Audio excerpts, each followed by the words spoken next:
One of the most frequent causes of a breakdown in play is the failure of players to accurately and appropriately pass the ball under pressure. There are a number of ways to move the ball between players which are considered to be core handling skills.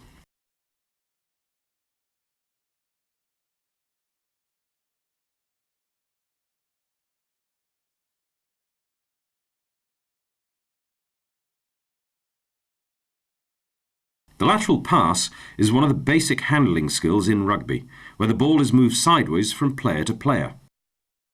Let's take a look at the lateral pass in more detail. The lateral pass is used to move the ball from player to player with a minimum delay. One way to coach the lateral pass is to use a grid, which in this case is 10 metres by 10 metres with 4 channels. Coaches are encouraged to move around the grid in order to observe and assess performance. The ball is passed laterally from player to player from one side of the grid to the other. This gives coaches an opportunity to introduce and reinforce the key factors. The ball carrier passes the ball into the target area presented by the receiver. This should be practiced off both hands, left and right. By reaching for the ball, the receiver is then able to move the ball onto the next player with a single action.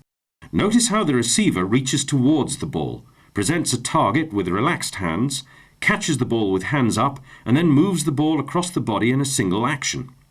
Following through with both hands gives greater control. A grid can be used to allow groups of players to repeat the skill with continuous action. Coaches usually run these activities equally off both hands, left and right. This angle shows how the players are passing the ball for, rather than directly at, the next player. Coaches can help players develop the skill by adding pressure. In this drill, the players line up behind each other at one corner of the grid, and then each attack one channel, straightening up to receive the ball. Notice how the players straighten up their running lines to hold an imaginary defender before passing the ball.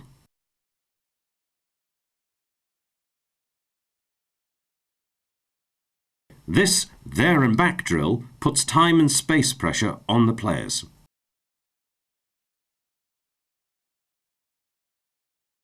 The group of players have to move the ball at sufficient pace to complete the there and back sequence within the grid.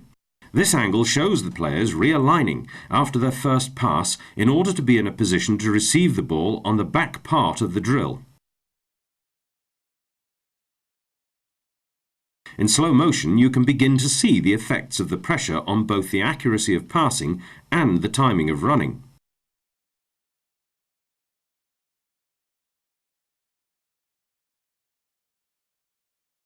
Whilst there is one set of key factors for the lateral pass, coaches will notice that individual players may execute the skill in slightly different ways.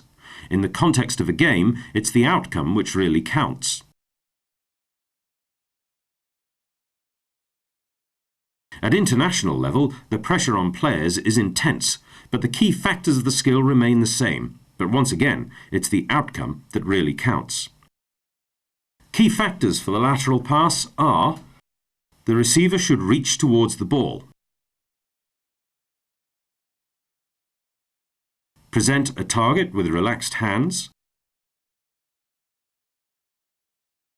catch the ball with hands up, move the ball across the body in one movement, release and follow through to the intended target for the player rather than at the player. Coaching points for the lateral pass. Are the receiver's hands up, presenting a target for the ball carrier and ready to take the pass? Is the pass accurate? Is it in front of the target for the player rather than at the player? Does the passer follow through firmly with their hands?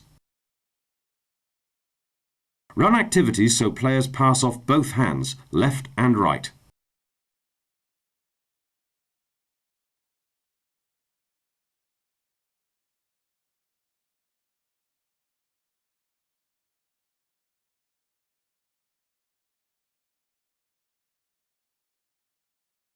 The mispass is one of the core handling skills in rugby, where the ball is passed beyond the next player or players, missing them out.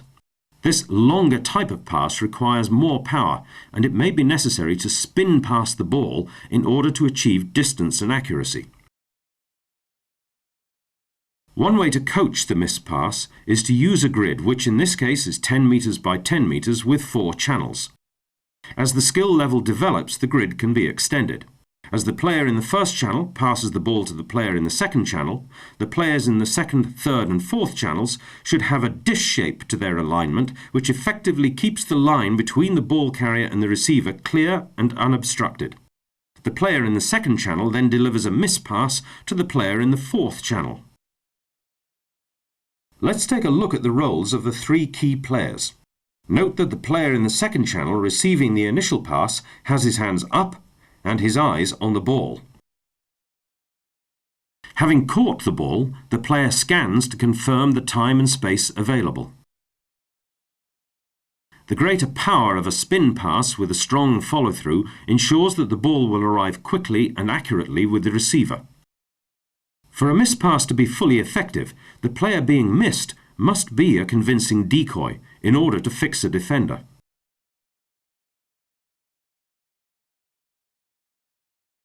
The receiver adjusts his running line in order to move his defender and receive the ball.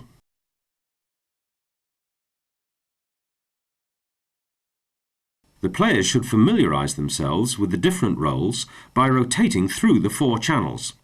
Coaches may then increase the pressure of time and space by requiring the drill to be completed there and back in the same grid. In this example there and back activity, the first or there phase of the sequence is satisfactorily completed. However, the second or back phase of the sequence could have broken down as the player being missed blocks the line of sight between the passer and receiver. The next progression of this activity is achieved through the introduction of a defender to put pressure on each phase of the sequence. The defenders have the effect of cutting down the time and space available to the player delivering the missed pass.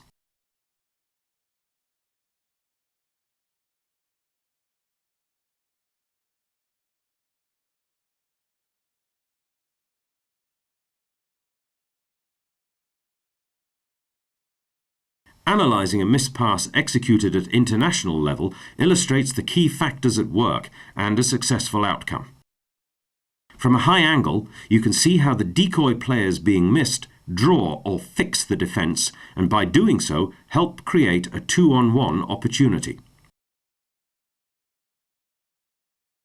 Having assessed what's in front of him, Charlie Hodgson delivers a powerful spin pass to achieve accuracy over approximately 15 metres.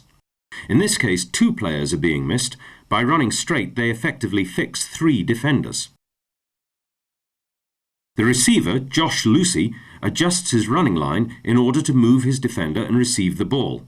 He then attacks the defender's inside shoulder, preserving space for the 2 runners outside, which is used to great effect.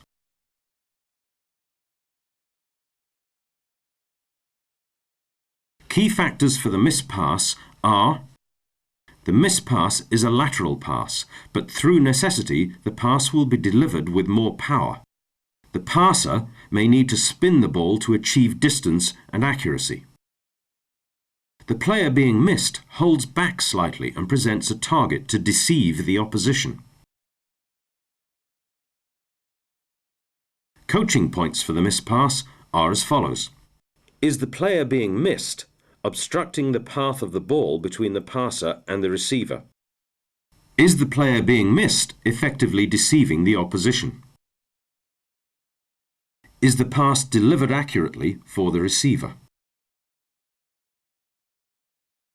Run activities so players pass off both hands, left and right.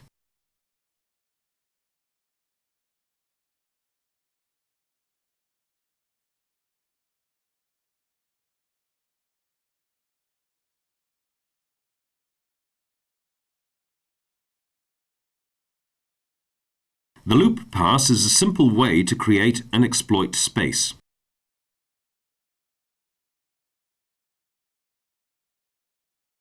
On receiving the ball, the receiver adjusts his running line to fix defenders.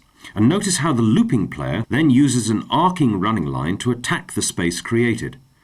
The looping player clearly straightens up after taking the pass and accelerates away.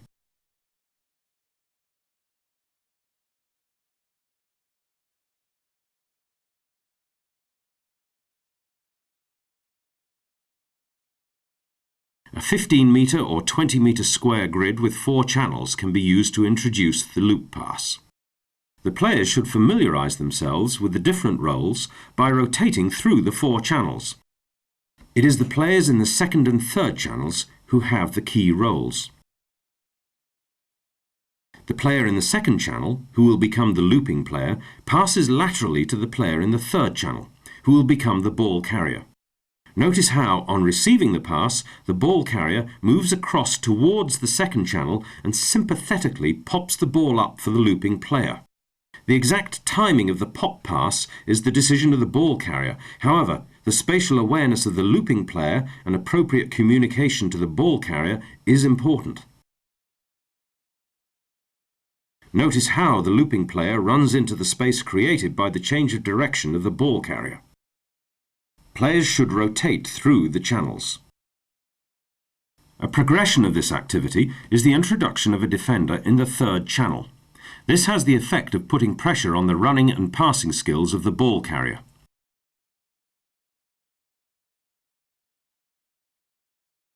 Notice how the player in the second channel delays his looping run behind the ball carrier until after he has passed the ball. Coaches should encourage the looping player to straighten up on regaining the ball in order to preserve space outside. Let's take another look at our example to illustrate the key factors at work. Brent Russell, who will become the looping player, passes the ball infield to Wendell Saylor, whose running line draws and fixes 2 defenders. This has the effect of creating space outside. The looping player runs at pace on an arc attacking the available space and communicates with his teammate. In this case, the loop pass is given one-handed out of contact, under pressure from 2 defenders, rather than the textbook sympathetic two-handed pass before contact. But nonetheless, the pass is accurate and effective, and as the outcome shows, on taking the pass, the looping player is able to straighten up and accelerate away, attacking the available space at great speed.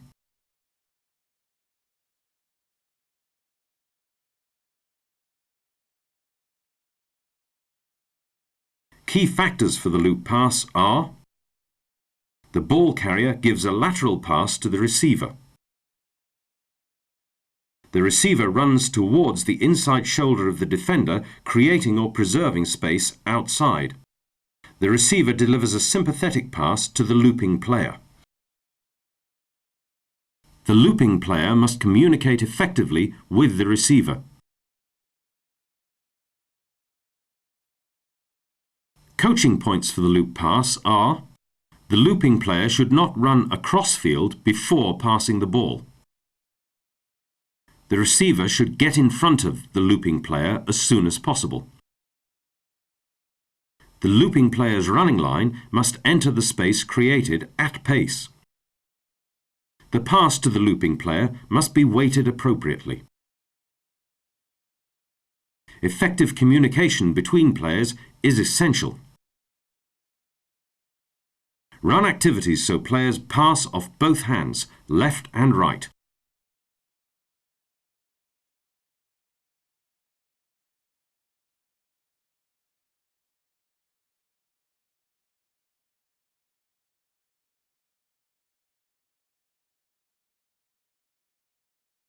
The switch pass is used to quickly change the angle of attack.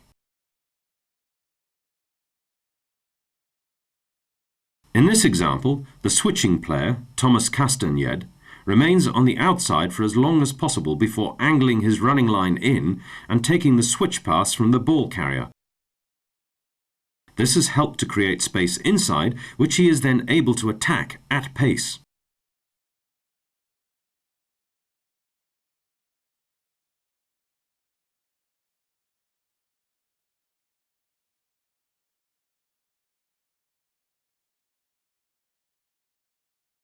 A 10 metre by 10 metre square can be used to introduce the technique of the switch pass off both the left and right hands.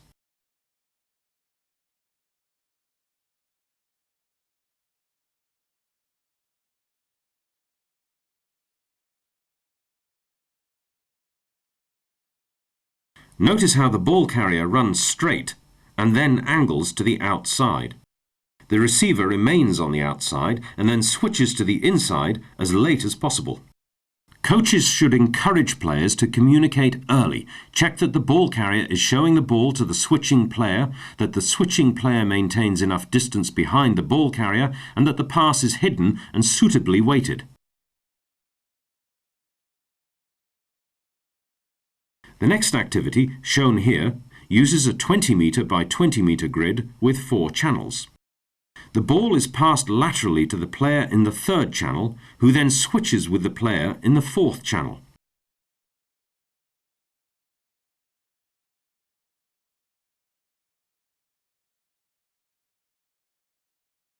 Having caught the ball, the player in the 3rd channel instinctively scans to confirm the time and space available before attacking the space in the 4th channel. The player in the 4th channel cuts inside as late as possible. The ball is shown to the switching player and the weight of the pass is sympathetic. Note the running line of the switching player in the 4th channel is almost parallel to that of the ball carrier until as late as possible. The defender is moved to the outside, creating space inside. The ball is screened from the defender and sympathetically passed